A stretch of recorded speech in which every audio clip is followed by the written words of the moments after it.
여호수아 8장 10절에서 23절의 말씀을 봉독하겠습니다. 여호수아가 아침에 일찍이 일어나 백성을 점호하고 이스라엘 장로들과 더불어 백성에 앞서 아이로 올라가매 그와 함께 한 군사가 다 올라가서 그 성읍 앞에 가까이 이르러 아이 북쪽에 진치니 그와 아이 사이에는 한 골짜기가 있더라. 그가 약 5천 명을 택하여 성읍 서쪽 베델과 아이 사이에 매복시키니 이와 같이 성읍 북쪽에는 온 군대가 있고 성읍 서쪽에는 복병이 있었더라. 여호수아가 그 밤에 골짜기 가운데로 들어가니 아이 왕이 이를 보고 그 성읍 백성과 함께 일찍이 일어나 급히 나가 아라바 앞에 이르러 정한 때에 이스라엘과 싸우려 하나 성읍 뒤에 복병이 있는 줄은 알지 못하였더라. 여호수아와 온 이스라엘이 그들 앞에서 거짓으로 패한 척하여 광야길로 도망하매 그 성읍에 있는 모든 백성이 그들을 추격하려고 모여 여호수아를 추격하며 유인함을 받아 아이 성읍을 멀리 떠나니 아이와 베델에 이스라엘을 따라가지 아니한 자가 하나도 없으며 성문을 열어놓고 이스라엘을 추격하였더라. 여호와께서 여호수아에게 이르시되 내 손에 잡은 단창을 들어 아이를 가리키라. 내가 이 성읍을 내 손에 넘겨주리라. 여호수아가 그의 손에 잡은 단창을 들어 그 성읍을 가리키니 그의 손을 드는 순간에 복병이 그들의 자리에서 급히 일어나 성읍으로 달려 들어가서 점령하고 곧 성읍에 불을 놓았더라. 아이 사람이 뒤를 돌아본즉 그 성읍의 연기가 하늘에 닿은 것이 보이니 이 길로도 저 길로도 도망할 수 없이 되었고 광야로 도망하던 이스라엘 백성은 그 추격하던 자에게로 돌아섰더라. 여호수아와 온 이스라엘이 그 복병이 성읍을 점령함과 성읍의 연기가 오름을 보고 다시 돌이켜 아이 사람들을 쳐 죽이고 복병도 성읍에서 나와 그들을 치매 그들이 이스라엘 중간에 든지라. 어떤 사람들은 이쪽에서 어떤 사람들은 저쪽에서 쳐 죽여서 한 사람도 남거나 도망하지 못하게 하였고 아이 왕을 사로잡아 여호수아 앞으로 끌어왔더라. 아멘. 여호수아 7장은 아간의 죄로 인해 이스라엘이 아이성에서 크게 패한 장면을 보여줍니다. 그들은 여리고라는 큰 성읍을 믿음으로 무너뜨렸지만 정작 작아 보이는 아이성에는 부주의와 교만으로 인해 패배를 인정합니다. 아간이 하나님의 명령을 어기고 취한 물건을 숨긴 죄 때문에 온 공동체가 함께 타격을 받습니다. 백성은 크게 낙심하고 여호수아도 무릎을 꿇고 울부짖어 하나님께 기도합니다. 작은 성이라도 쉽게 생각했다가 교만과 불순종 그리고 숨겨진 죄로 인해 그들은 쓰라린 실패를 경험해야 했습니다. 하지만 하나님은 이 실패를 그냥 두지 않으십니다. 8장에서 하나님은 두려워하지 말고 다시 아이성을 치라고 말씀하십니다. 하나님이 패배했던 바로 그 자리에서 다시 승리의 자리로 부르십니다. 하나님은 실패를 덮어버리는 분이 아니라 실패를 통해 우리를 더 깊이 다듬고 더 철저한 순종의 자리로 이끌어 주시는 분입니다. 오늘 본문은 하나님이 어떻게 이스라엘을 회복시키시고 승리하게 하는지를 보여줍니다. 10절을 보면 여호수아가 아침 일찍 일어나 백성을 점검하고 이스라엘 장로들과 함께 아이성으로 올라갔습니다. 전날 밤 하나님께서 주신 말씀과 전략을 마음에 품은 여호수아는 지체하지 않고 아침을 열어서 곧바로 순종의 발걸음을 옮깁니다. 이것이 회복의 첫 걸음입니다. 하나님의 말씀을 들었을 때 미루지 않고 반응하는 것. 그때부터 하나님은 우리의 실패를 새롭게 쓰기 시작하십니다. 아침은 전쟁 준비를 하기엔 좋지 않은 시간입니다. 그러나 그들은 이제 환경이 아니라 말씀에 반응하는 순종을 보여줍니다. 인간적으로 보면 아직 준비가 안 된 시간 같지만 하나님이 말씀하시면 그 시간이 바로 순종의 때입니다. 우리의 신앙도 그러합니다. 기도하고 움직이는 사람은 상황의 밝음과 어두움에 따라 결정하지 않고 말씀을 따라 움직입니다. 11절의 말씀을 보면 하나님은 정해진 자리에 정확히 서게 하십니다. 백성이 올라오며 성 북쪽 앞 골짜기 사이에 진을 쳤습니다. 그리고 여호수아는 복병을 세밀하게 배치합니다. 하나님이 명령한 복병을 여호수아는 그 지시에 따라 5천 명을 전략적으로 나누어 배치합니다.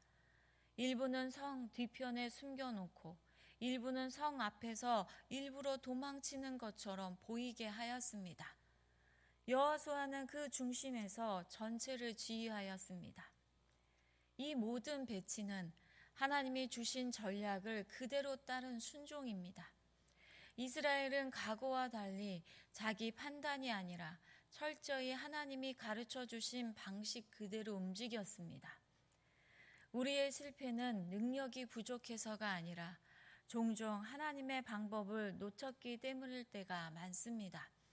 내 방식과 내 판단으로 결정하고 충분히 기도하지 않고 출발할 때, 그때는 작은 문제도 큰 문제로 변할 때가 있습니다.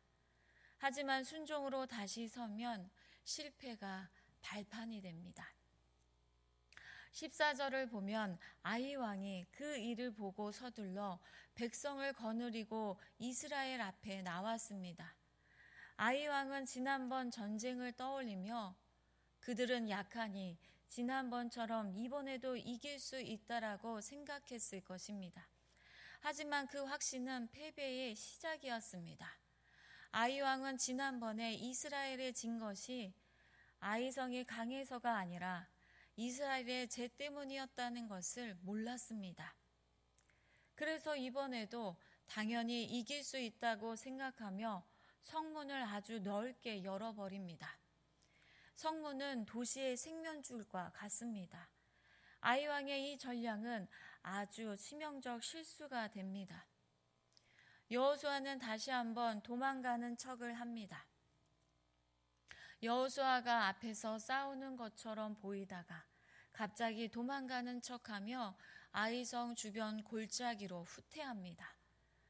아이 사람들은 지난번 전쟁이 떠올라 더 확신했을 것입니다. 도망치는 모습을 보며 아이성 전체 군대는 성 안을 비우고 이스라엘을 뒤쫓아 나옵니다. 성이 완전히 비는 순간 하나님이 계획을 움직이십니다. 군사도 없고 성문도 활짝 열려 있고 성 안은 완전히 비어 있는 상태입니다. 이스라엘 입장에서 보면 지난번 당했던 바로 그 상황이 이번에는 완전히 뒤집혀 하나님의 기회가 된 것입니다. 그때 하나님은 준비시켜 놓으신 매복 군대에서 성 안으로 들어갈 수 있도록 문을 열어주십니다. 그들은 성으로 들어가 뒤에서 아이성을 점령했습니다. 첫 번째 전쟁은 이스라엘의 죄 때문에 패배로 끝났지만 두 번째 전쟁은 하나님의 전략을 주시고 하나님의 타이밍에 하나님이 길을 열어주셨습니다. 과거의 실패가 이번에도 똑같이 반복될 것처럼 보였지만 하나님은 같은 장면을 사용해서 완전히 다른 결과를 만드셨습니다. 과거에 넘어졌던 자리라도 하나님이 다시 문을 여시면 그 자리가 승리의 자리로 바뀝니다. 사탄은 또 실패할 거라고 속삭이지만 하나님은 내가 너와 함께 한다라고 말씀하시는 것입니다. 실패는 우리의 마지막이 아니라 하나님이 새로운 역사를 쓰시기 위한 무대가 될 수 있습니다. 하나님은 결국 승리하게 하시는 하나님이십니다. 18절에서 하나님은 여호수아에게 아주 구체적인 명령을 하십니다. 내 손에 잡은 단창을 아이성을 향하여 들라고 명령하십니다. 단창을 드는 행위는 하나님의 약속을 붙드는 신앙의 행동입니다. 전쟁을 움직이는 힘은 사람의 능력이 아니라 하나님께 대한 믿음의 손이라는 의미입니다. 여호수아는 이 사실을 알고 하나님의 말씀을 듣자마자 즉시 단창을 들어 올립니다. 여호수아가 단창을 드는 순간 하나님이 준비하신 군대가 움직입니다. 19절을 보면 그 손을 두는 순간에 복병이 급히 일어나 성에 달려가 들어갑니다. 여호수아가 단창을 든 순간 매국군은 즉시 움직이고 성으로 들어가 불을 붙입니다. 아이 사람들은 뒤돌아보니 성에서 연기가 올라오는 것을 봅니다. 그들이 의지하던 성이 이미 하나님 손에 넘어간 것입니다. 성 뒤에서는 불길과 연기가 치솟고 여호수아와 이스라엘은 도망치는 척하다가 방향을 돌려 공격하고 동시에 매복했던 군대는 뒤에서 공격합니다. 결국 아이 사람들은 앞과 뒤 양쪽에서 공격을 당하게 됩니다. 이스라엘은 과거에 이 자리에서 패배했습니다. 그 실패의 자리를 하나님은 완전한 승리의 자리로 바꾸셨습니다. 여호수아는 아이 왕까지 생포하여 하나님이 약속하신 대로 전쟁을 마무리합니다. 이스라엘이 처음에 겪었던 패배는 오히려 하나님이 그들을 새롭게 세우는 기회가 되었습니다. 정쟁의 승리는 군사의 수에도 무기에도 달려있지 않았습니다. 오직 하나님의 말씀에 반응한 순종의 결정이었습니다. 사랑하는 성도 여러분, 여호수아가 이스라엘이 처음 아이성에서 경험한 것은 쓴 실패였습니다. 하지만 하나님은 실패의 끝으로 주지 않으시고 하나님은 말씀으로 다시 부르셔서 다시 순종으로 세우셨습니다. 그리고 새로운 기회를 열어주시고 완전한 승리로 인도하셨습니다. 우리의 삶에도 아이성과 같은 실패의 자리들이 있습니다. 내가 넘어지고 실수했던 자리, 기도하지 못했던 자리, 상처와 후회가 남아있는 자리가 하나님이 말씀하시면 다시 일어서는 자리가 되고 순종하는 자리가 되어 다시 승리가 시작되는 자리가 됩니다. 여호수아가 단창을 든 것처럼 우리가 해야 할 것은 하나님 말씀 앞에 순종의 발걸음을 다시 내딛는 것입니다. 그러면 하나님께서 보이지 않는 곳에서 이미 준비해 놓으신 길을 열어주시고 우리를 보호해 주시고 승리하는 자리로 이끄십니다. 다시 기도해서 순종으로 믿음으로 일어나는 우리가 되기를 주님의 이름으로 축복합니다. 기도하겠습니다.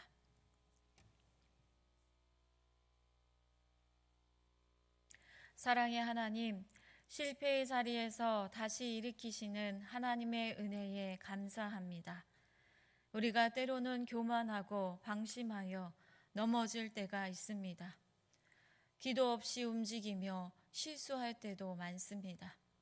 그러나 그 자리에 주저앉지 않게 하시고 다시 시작이라고 부르시는 주님의 음성에 귀 기울이게 하옵소서. 믿음의 손을 다시 들어 내 방법이 아니라 주님의 방법으로, 내 시간이 아니라 주님의 때를 기다리며 말씀에 다시 순종하는 사람으로 서게 하옵소서. 과거의 실패가 우리를 결정하지 않게 하시고 하나님이 열어주시는 새로운 기회를 보게 하옵소서. 보이지 않는 곳에서 이미 일하고 계시는 하나님의 손길을 믿고 두려움 대신 담대함으로 순종의 길을 걸어가게 하옵소서. 주님, 오늘도 고통과 아픔 중에 있는 우리의 성도들을 붙들어 주옵소서. 마음의 고통과 육신의 질병으로 있는 우리의 성도들을 주님의 위로와 주의 손길로 더하여 주시고 사랑으로 품어 주옵소서. 고난 가운데서도 하나님의 일하심을 굳게 믿고 주님만을 붙들며 믿음의 길을 걷게 하옵소서. 오늘도 우리의 가정을 주님의 은혜로 붙들어 주시고 복음으로 하나 되게 하옵소서. 세상의 유혹과 시험이 몰려와도 믿음으로 담대히 살아가는 가정 되게 하옵소서. 오늘도 우리의 자녀들 세상에 놓일 때마다 하나님의 은혜와 보호하심으로 지켜주시고 사람이 아니라 주님만을 의지하는 자녀들 되게 하옵소서. 오늘도 복음의 능력으로 우리를 담대히 살게 하시고 그리스도의 사랑으로 서로 품고 기도하며 주님 안에서 거룩하고 아름다운 공동체를 이루게 하옵소서. 예수 그리스도 이름으로 기도합니다. 아멘.